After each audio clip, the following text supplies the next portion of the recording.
안녕하세요, 여러분. 오늘은 국어의 문 1, 2월 3주차 용언 이론 시간입니다.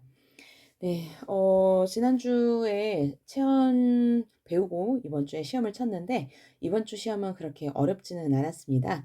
여러분들도 꼼꼼하게 공부를 해서 통과하도록 하고요. 제시 대상자가 그렇게 많지 않았기 때문에 만약에 이번 시험에도 제시 대상자가 되었다면 본인이 공부하는 방법이 좀 잘못되었다라는 걸 좀 알아야 될 것 같습니다. 자, 오늘은 용언에 대해서 좀 배워보도록 할게요. 자, 여러분, 품사의 분류 기준 세 가지 기억나죠? 품사 분류 기준 뭐였습니까? 네, 형태, 기능, 의미 이렇게 세 가지였죠. 자, 그런데 용언이라는 이 품사는 어떤 분류 기준에 따라서 나오는 거였죠? 네, 기능에 따라서 분류했을 때 용언이라는 품사가 나오는 거였죠. 그렇다면 용언의 정의에서 반드시 어떤 내용이 들어가야 될까요? 네, 용언의 기능에 관한 정의가 꼭 나와야 되겠죠. 그렇다면 밑에 있는 용언의 정의 한번 보세요. 문장에서 주체의 움직임, 작용 상태, 성질 등을 서술하는 역할을 하는 단어, 동사와 형용사가 이에 해당한다. 자, 여기에서 용언의 기능을 가리키는 단어가 어느 걸까요? 키워드 하나만 꼽아볼까요? 네, 바로 서술이라는 부분이죠. 자, 그래서 다시 한번 정리를 하자면 용어는 서술하는 기능을 하는 품사였습니다. 자, 그런데 서술이 바로 뭘까요? 서술이라는 걸 여러분들 이제 초딩짓 좀 그만합시다. 자, 서술을 초성이 같다고 해서 수식이랑 많이들 헷갈리는 친구들이 있는데, 네, 수식이랑 서술은 다른 거고요. 수식은 꾸며주는 것이고요. 서술이라는 거는 선생님이 나름대로 그냥 간략하게 한번 설명을 해볼게요. 자, 요거는 문장을 완결하는 것이다 라고 생각을 하면 좋을 것 같습니다. 자, 내용을 채워서 문장을 완결하는 거죠. 자, 예를 들어서 꽃이 요게 주어가 있다면 이것만 가지고는 문장이 완결이 안 되잖아요. 그렇다면 무엇이 들어가야 문장이 완결될까요? 꽃이 피었다 또는 꽃이 예쁘다 처럼 자, 꽃이 어찌하다 또는 꽃이 어떠하다와 같이 꽃에 대해서 내용을 채워주면서 문장을 완결시켜주는 애들이 바로 서술입니다. 자, 그래서 문장을 완성시켜야 하기 때문에 보통 우리가 평서문을 기준으로 할 때 문장은 다로 끝나게 되는 거죠. 그래서 요런 뭐뭐다 요런 애들이 바로 용언에 해당이 됩니다. 자, 그러면 이제 용언의 특성 한번 보도록 하겠습니다. 문장에서 사용될 때 쓰임에 따라서 형태가 변하는 활용을 한다라고 돼 있네요. 자, 여기에서 중요한 키워드 활용이라는 키워드 반드시 기억해 주세요. 자, 활용은 형태가 변하는 현상을 말합니다. 자, 그러면 형태가 어떻게 변하는지 한번 보도록 할게요. 자, 밑에 예시를 보시면 잡다, 잡고, 잡으니, 잡아서라고 돼 있네요.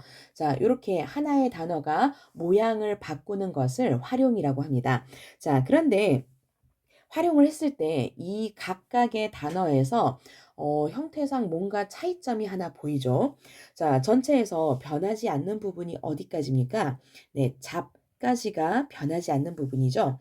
요 앞부분을 간이라고 합니다. 자, 이 간자는 줄기 간자라고 해서 말의 줄기, 기둥이 되는 겁니다. 그래서 이 부분은 바뀌지 않고요.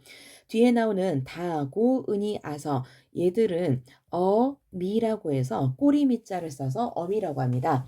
자, 얘들은 바뀌는 부분입니다.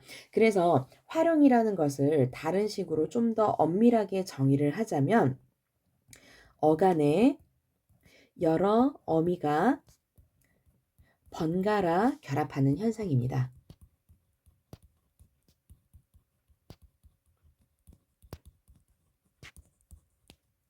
자, 그러면 이렇게 다양한 형태로 활용을 할 수 있다는 것을 알게 되는데요.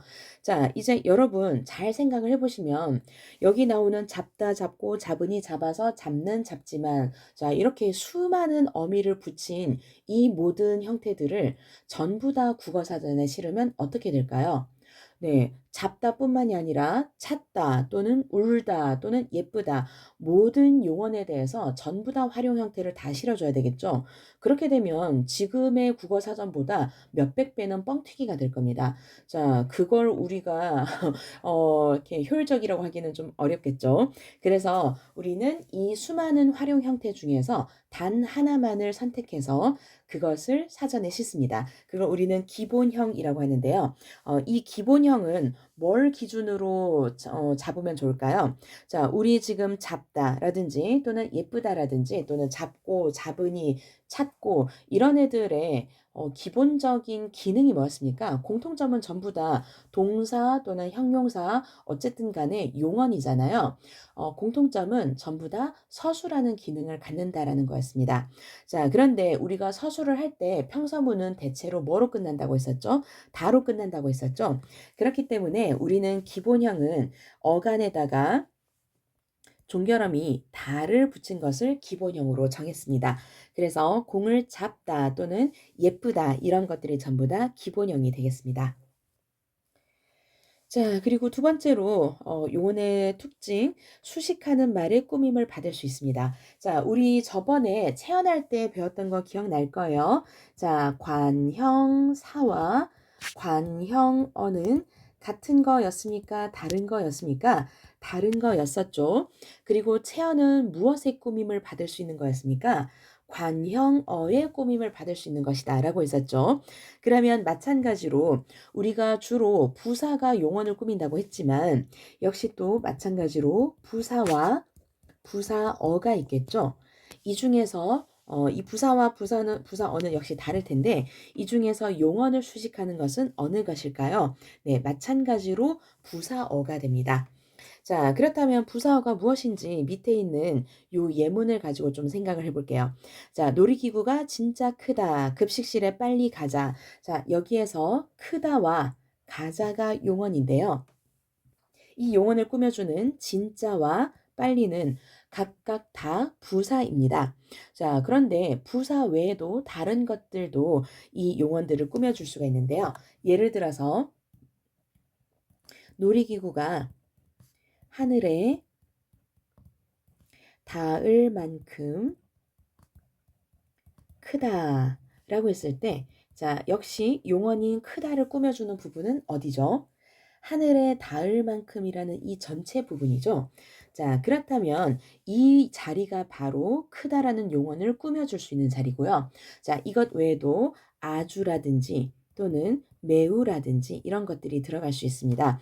자, 그렇다면 이 자리에 오는 것들을 모두 다 부사어라고 하겠죠. 그래서 이 용언들은 모두 부사어의 꾸밈을 받을 수가 있습니다. 자, 추가 개념 보도록 하겠습니다. 자, 본용어과 보조용어는 시험에서 그렇게 자주 출제되지는 않습니다. 하지만 가끔씩 한 번씩 출제가 될 때가 있기 때문에 한 번 정도는 체크를 하시는 게 좋습니다. 자, 본용어과 보조용어는 정의까지 막 엄밀하게 외우라고까지는 하지 않겠습니다. 다만 여러분들 뭐만 하면 되냐면 어느 게 본용어이고 어느 게 보조용어인지 구별만 할 수 있으면 돼요. 자, 그러면 정의를 보시면 서술에서 실질적인 의미를 나타내는 부분을 본용언, 이러한 본용언의 의미를 보충하는 부분을 보조용언이라고 한다라고 되어 있는데 이렇게 내용을 봐도 뭔 소리인지 잘 모르겠죠. 자, 예를 들어 봅시다. 자, 나는 그것을 먹고 싶다라고 했을 때 자, 여러분, 이 먹고 싶다라는 말을 하는 사람이 머릿속에 구체적으로 떠올리는 이미지는 어느 쪽일까요? 먹고 쪽일까요? 싶다 쪽일까요? 네, 먹는다라는 어떤 행위를 구체적으로 떠올리고 싶다라는 것은 그 행위에 대해서 어떤 욕망이 있다, 나의 추구가 있다, 나의 마음의 방향이 있다라는 것을 나타내 주는 거죠. 자, 그렇다면 이 말을 하는 사람이 관심 있어 하는 먹는다라는 이 부분이 바로 본용언이 됩니다. 자, 그러면 나머지 이 본용언의 의미를 조금 더 조절해주는 쉽다 부분이 바로 보조용언이 되겠죠. 자, 그런데 용언이기 때문에 본용언은 또 무엇과 무엇으로 나뉠까요? 본 동사와 본 형용사로 나뉘겠죠. 자, 보조 용언도 마찬가지입니다. 용언이기 때문에 보조 동사와 보조 형용사로 나뉩니다. 자, 그러면 여러분들은 뭐만 하면 되냐? 자, 본용언과 보조용언을 구별할 수 있으면 되고요. 그리고 동사와 형용사만 구별할 수 있다면 본동사, 본형용사, 보조용사, 보조동사, 보조형용사를 전부 다 구별할 수 있는 거죠. 그래서 그렇게 힘들지는 않습니다. 자, 밑에 있는 거 연습만 하고 넘어가도록 할게요. 자, 운동장에서 달려보자. 늦잠을 자고 싶다. 자, 여기에서 본용어는 어느 거죠? 달려와 자고죠. 그러면 남은 보자와 싶다가 바로 보조용언이 되겠네요. 자, 이제 본격적으로 동사와 형용사에 관해서 각각 한번 살펴보도록 하겠습니다. 자, 동사의 동자는 무슨 동자입니까? 움직일 동자죠. 그래서 사람이나 사물의 움직임이나 작용을 나타내는 단어가 동사였습니다. 자, 밑에 있는 예시를 보시면 가다, 먹다, 뛰어놀다, 듣다, 보다, 씻다처럼 뭔가를 한다, 어찌하다라는 그런 의미를 나타내는 것들이 전부 동사입니다. 자, 이제 동사의 특성을 살펴볼 차례인데요. 자, 여러분 좀 넉넉한 여백에다가 필기를 하시길 바랍니다. 자, 활용 형태를 가지고 동사와 형용사를 구별할 거기 때문에 조금 큰 부분에다가 요 표를 좀 정리를 했으면 좋겠습니다. 자, 먼저 동사의 특성 첫 번째, 어떠한 행동을 시키는 명령형 어미나 어떠한 행동을 함께 할 것을 요청하는 청유형 어미와 결합해서 쓸 수 있다. 자, 명령형 어미와 청유형 어미와는 결합이 가능하다라는 얘기인데요. 자, 밑에 있는 예문을 볼게요. 맛있는 밥을 먹다라고 해서 먹다는 동사죠. 명령형 어미는 아라나 어라입니다. 맛있는 밥을 먹어라 또는 청유 어미는 자죠. 맛있는 밥을 먹자 이렇게 활용을 할 수 있다는 겁니다. 자, 그러면 우리 잠깐 표를 한번 정리를 좀 해볼게요. 자, 우리 명령형 어미가 어떤 거라고 했었죠? 자, 무언가를 하도록 시키는 것을 명령형이라고 했었죠. 자, 그러면 왼쪽에 있는 동사 예시를 한번 볼게요. 먹다, 막다, 자다. 자, 얘들을 두고 명령형으로 한다면 어떻게 해야 될까요? 뭐뭐 어라 또는 뭐뭐 어라 아라가 되겠죠. 자, 먹어라, 막아라, 자라 이렇게 되겠죠. 자라에서는 아라에서 아가 생략된 것이라고 생각하시면 됩니다. 자, 그리고 청유형 어미라는 거는 뭐라고 했었죠? 뭔가를 함께 하도록 요청하는 것이라고 했었죠. 자, 그렇다면 먹는 것을 함께 하도록 요청할 때 우리는 뭐라고 합니까? 먹자라고 하죠. 그렇다면 뭐뭐 자가 되겠네요. 막다도 마찬가지입니다. 막자. 자다의 경우에는 자자. 그래서 청형 어미는 뭐뭐 자가 되겠네요. 자, 그런데 이렇게 활용형을 살펴보면서 동사로 이렇게 활용을 시켜봤더니 자연스럽습니까? 안 자연스럽습니까? 자연스럽죠. 그렇다면 동사의 경우에는 명령형 어미와 청형 어미가 모두 다 활용이 가능한 거였습니다. 자, 이번에는 시제로 한번 넘어가 볼게요. 과거 시제 어미, 현재 시제 어미, 미래 시제 어미와 결합해서 쓸 수가 있습니다. 책상에서 책을 읽다. 여기서 읽다가 동사죠. 자, 그러면 읽다를 과거 시제로 쓰면 읽었다가 되겠죠. 그래서 책상에서 책을 읽었다. 현재 시제 어미는 는 또는 받침 니은입니다. 책을 읽는다가 되고요. 미래 시제 어미는 계시죠. 책을 읽겠다가 됩니다. 자, 요 세 가지 전부 다 결합해서 쓸 수가 있다라는 건데요. 자, 그러면 다시 표에 한번 정리를 해보겠습니다. 자, 우리 과거 시제 어미가 뭐라고 했었죠? 자, 먹다를 과거 시제로 쓰면 먹었다가 되겠죠. 그래서 뭐뭐 엇이 됩니다. 자, 그런데 또 막다를 가지고 과거 시제를 쓰면 어떻게 될까요? 막았다가 되겠죠. 그래서 뭐뭐 앗 얘도 과거 시제가 됩니다. 자, 이번에는 현재 시제를 한번 해볼까요? 자, 현재 시제로 먹다를 표현을 해보자라고 했더니 많은 친구들이 먹고 있다라고 얘기를 해줬는데 자, 먹고 있다가 현재 시제를 표현하는 말은 맞지만 현재 시제 어미라고 할 수는 없습니다. 왜냐하면 먹고 하고 띄우고 있다라고 해줘야 되는데 이 경우에 있다는 어미가 아닙니다. 자, 그렇다면 먹고 자체만 가지고 현재형이라고 할 수는 없겠죠. 그렇다면 현재 시제 어미는 무엇이 될까요? 네, 현재 시제 어미는 먹는다가 되겠죠. 그래서 먹는다의 는 이 바로 현재 시제고요. 자, 막는다도 마찬가지로 는이 들어가네요. 자, 그런데 자다의 경우에는 현재 시제가 조금 다릅니다. 뭐가 들어갑니까? 받침 니은이 들어가네요. 자, 그래서 현재 시제 어미는 뭐뭐는 또는 받침 니은이 되겠습니다. 자, 미래 시제 어미는 어떻게 될까요? 자, 또 많은 친구들이 먹을 것이다를 얘기를 하는데요. 자, 여러분 역시 마찬가지로 것이다는 어미가 아닙니다. 자, 그렇다면 먹을 이 자체만으로는 미래 시제라고 할 수가 없겠죠. 자, 그렇다면 미래 시제 어미는 무엇일까요? 자, 뭐가 될까요? 겠다가 되겠죠. 그래서 뭐뭐 겟이 됩니다. 자, 마찬가지로 막다도 막겠다, 자다도 자겠다라고 해서 미래 시제 어미는 get 하나밖에 없습니다. 자, 그런데 이렇게 동사를 가지고 과거 시제, 현재 시제, 미래 시제를 다 붙여봤더니 다 어떻습니까? 다 자연스럽게 활용이 가능하죠. 그래서 동사의 경우에는 5가지의 활용 형태가 모두 가능한 것으로 확인이 됐습니다.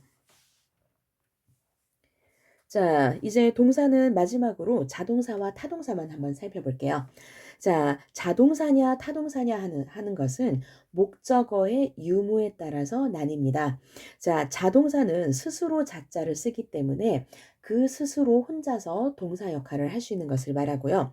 타동사는 남 타자를 써서 스스로는 완전히 동사 역할을 하지 못하고 무언가 다른 것을 필요로 하는 건데요. 바로 목적어를 필요로 하는 거죠.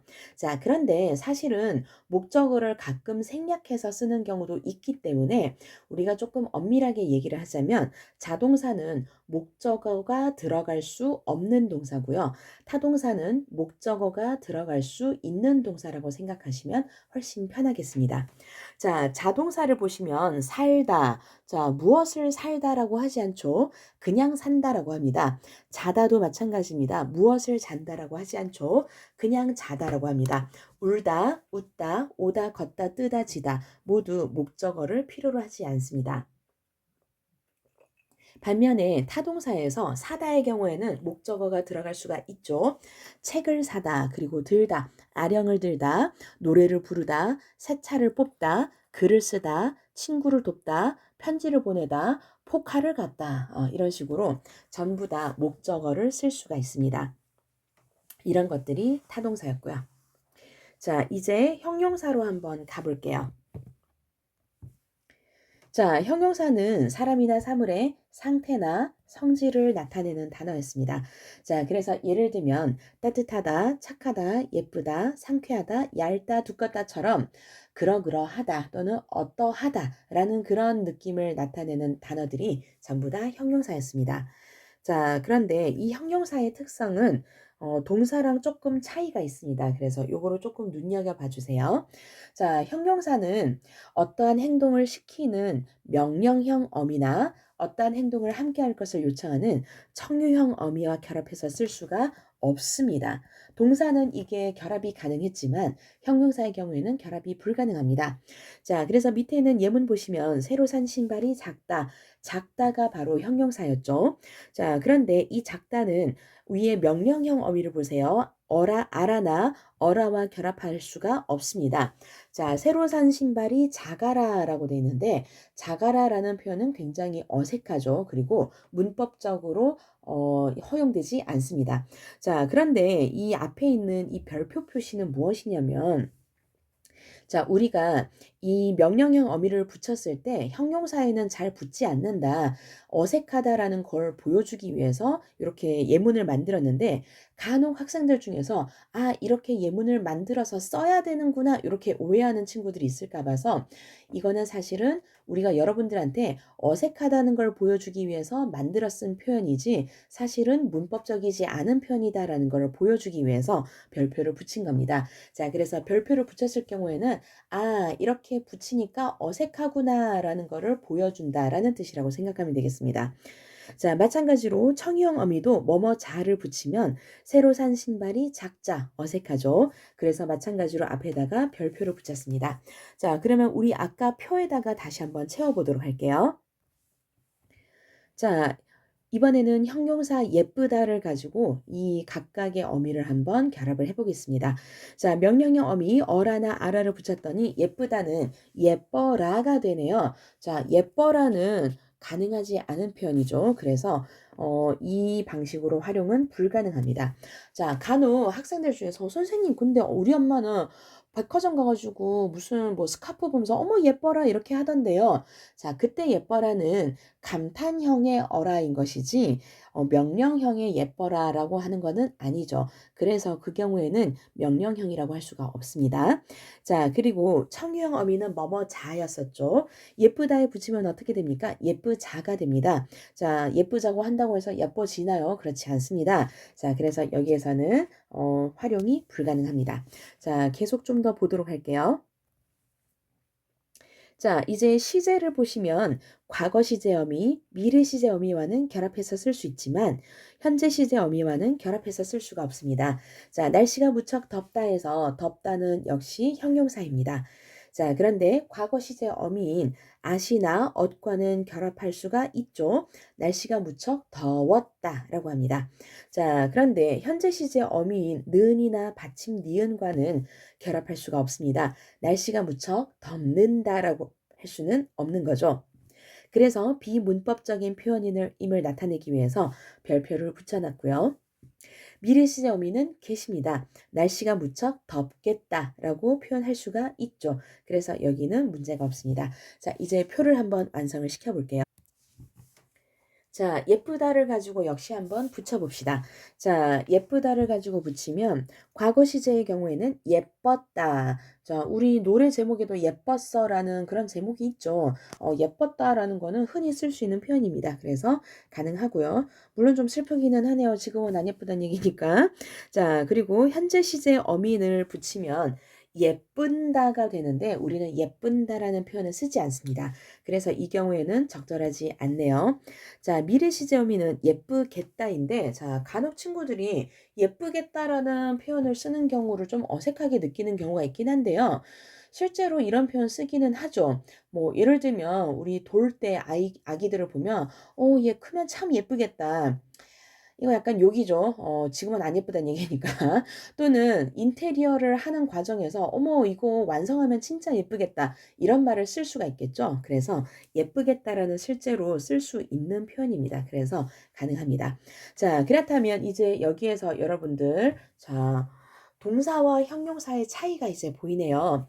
자, 동사와 형용사의 차이 어디에서 나타납니까? 명령형 어미와 청유형 어미 그리고 현재 시제 어미에서 차이가 나네요.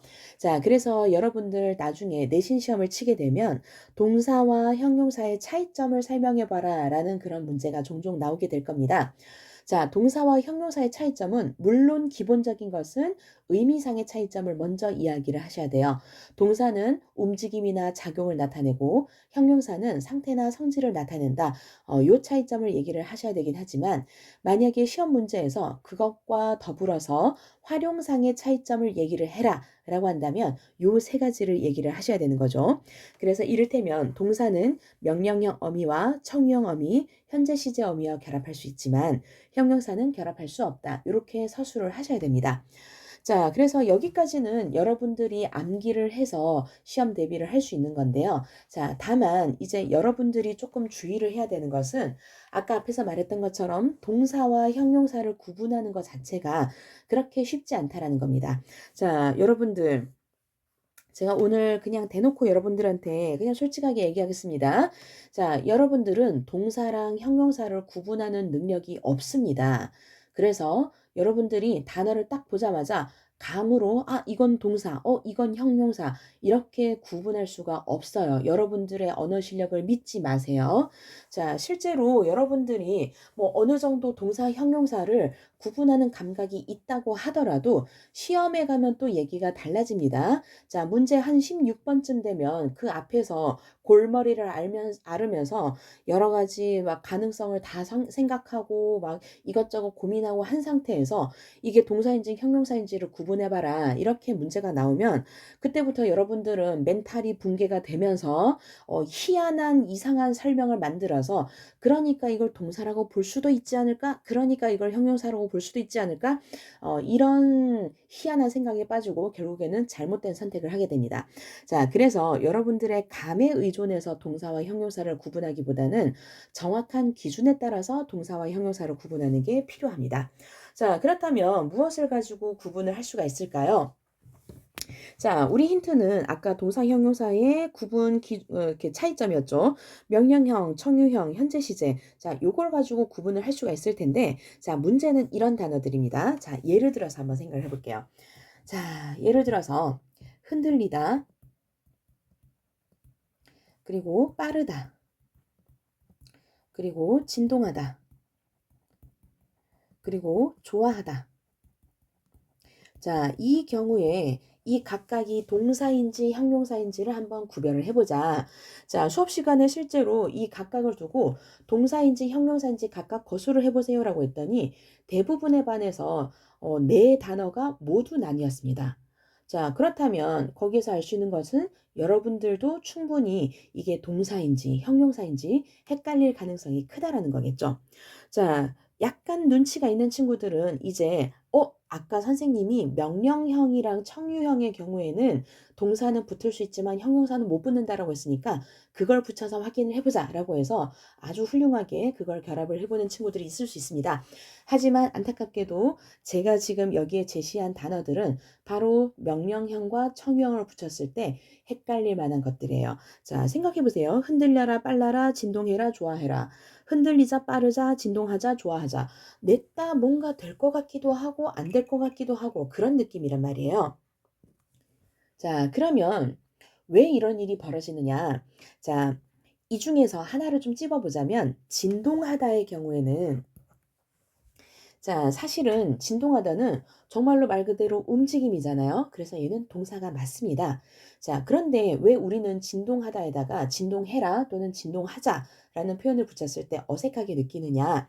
그건 진동하다라는 표현이 주로 사물에 대해서 서술하는 표현이기 때문입니다. 자, 우리가 진동하다 보통 어디에 붙습니까? 핸드폰에다가 붙죠. 핸드폰이 진동합니다. 그런데 우리는 핸드폰을 두고 단 한 번도 진동을 하라거나 또는 진동을 하자거나 이렇게 명령을 하거나 청유를 한 적이 없습니다. 우리가 사물에 대해서는 명령형이나 청유형을 쓰지 않기 때문에 주로 사물에 대해서 서술하는 단어인 경우에는 그것이 동사라고 하더라도 명령형이나 청유형이 어색할 수밖에 없는 거죠.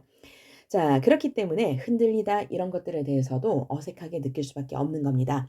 자, 그렇다면 뭘 붙여보면은 가장 정확할까요? 네, 사물이건 사람이건 상관없이 붙을 수 있는 어미가 바로 뭡니까? 바로 현재 시제입니다. 자, 그래서 여러분 앞으로는 여러분들이 시험 문제를 풀 때는 청유형, 명령형, 현재 시제 다 얘기를 해야겠지만 개인적으로 헷갈리지 않도록 명확하게 동사, 형용사를 구별하기 위해서는 현재 시제 어미를 붙여보는 게 가장 정확합니다. 자, 그러면 이제 한번 붙여서 확인을 해볼게요.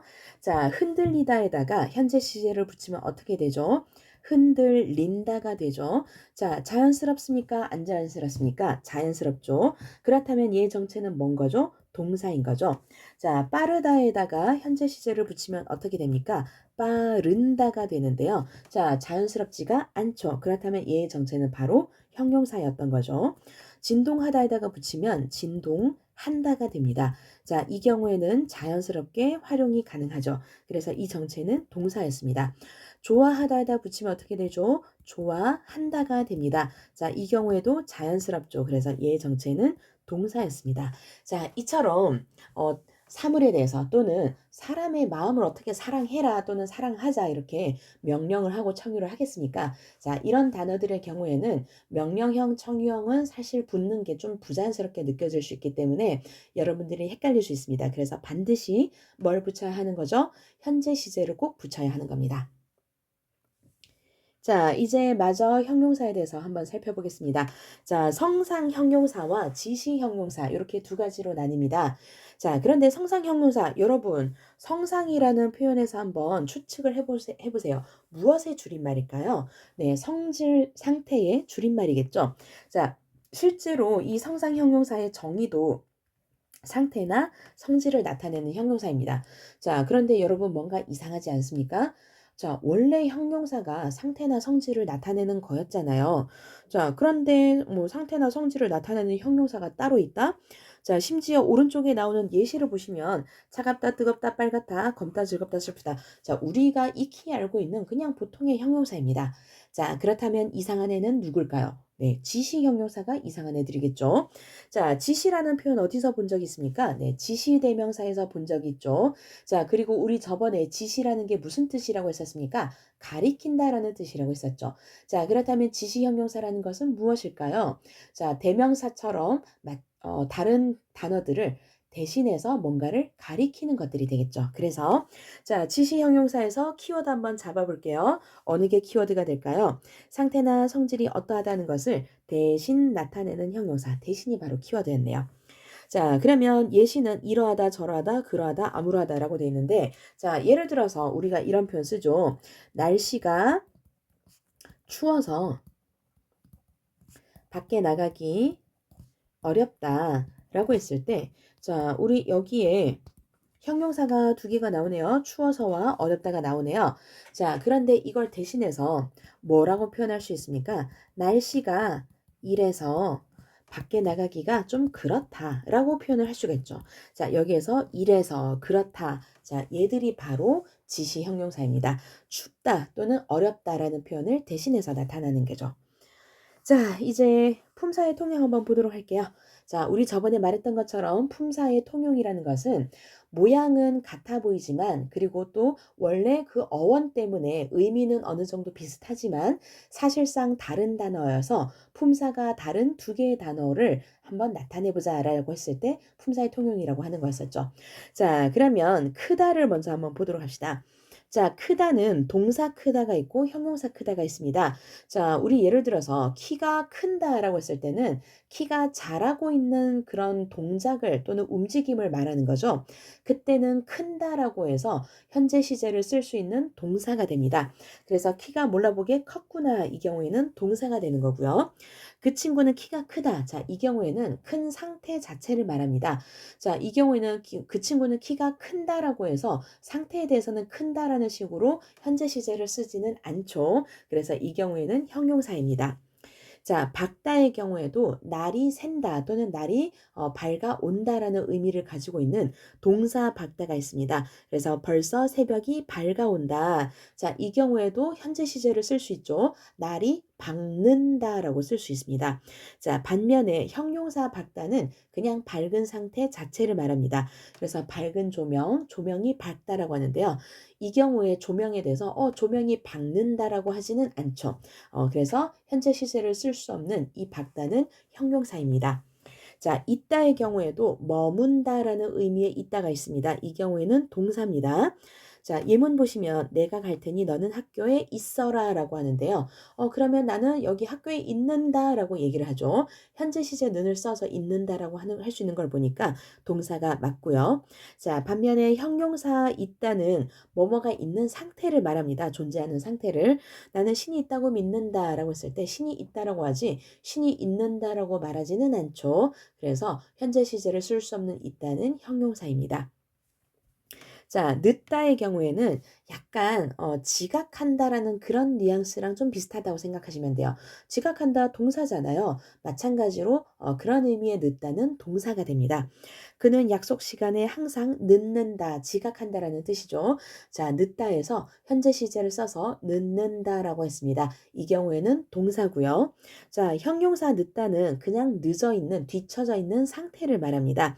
그래서 시계가 5분 늦게 간다. 시계가 늦네라고 했을 때 시계가 늦는다라고 하지는 않죠. 시계가 지각하지는 않으니까요.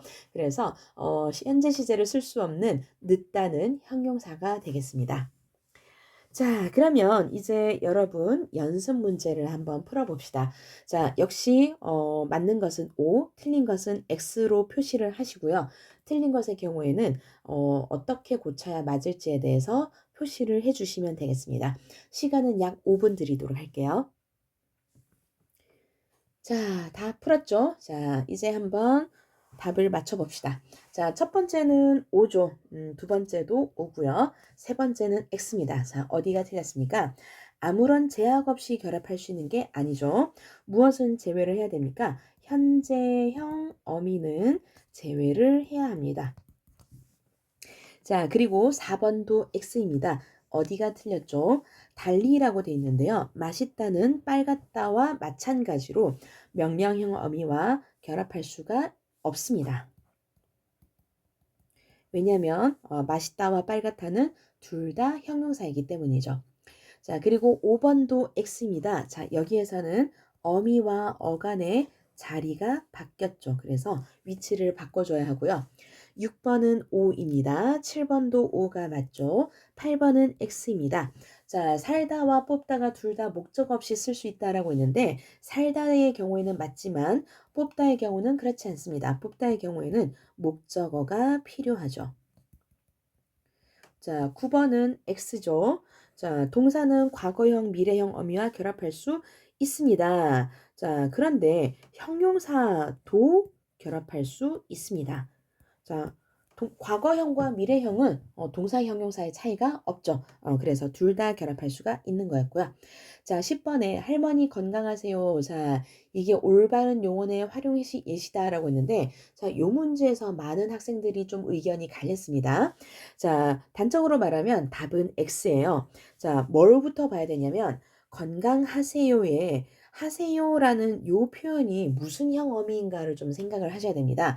자, 그런데 잘 생각해 보시면 자, 앉으세요. 일어나세요. 걸어가세요. 들어가세요. 조용히 하세요. 닥치세요. 자, 이런 식으로 얘기를 할 때 말을 단지 높임법으로 썼을 뿐이지 전부 다 뭡니까? 명령을 하는 거죠. 자, 그렇다면 사실은 이 뭐뭐 하세요라는 거는 명령형 어미입니다. 자, 그렇다면 이제 관건은 뭡니까? 건강하세요의 기본형 건강하다가 동사인지 형용사인지를 확인만 하면 되겠네요. 자, 그런데 건강하다는 건강한다와 같이 현재 시제로 쓸 수 없기 때문에 얘는 형용사가 되고요.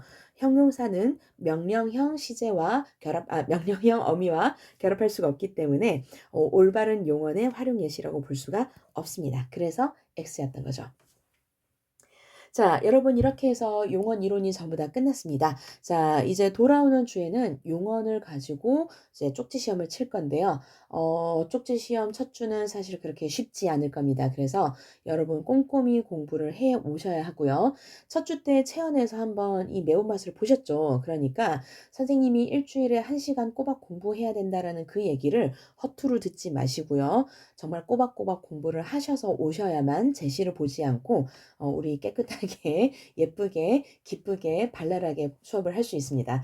그러니까 공부 꼭 해서 오도록 합시다. 네, 여러분 수고하셨습니다. 다음 시간에 만나요. 안녕.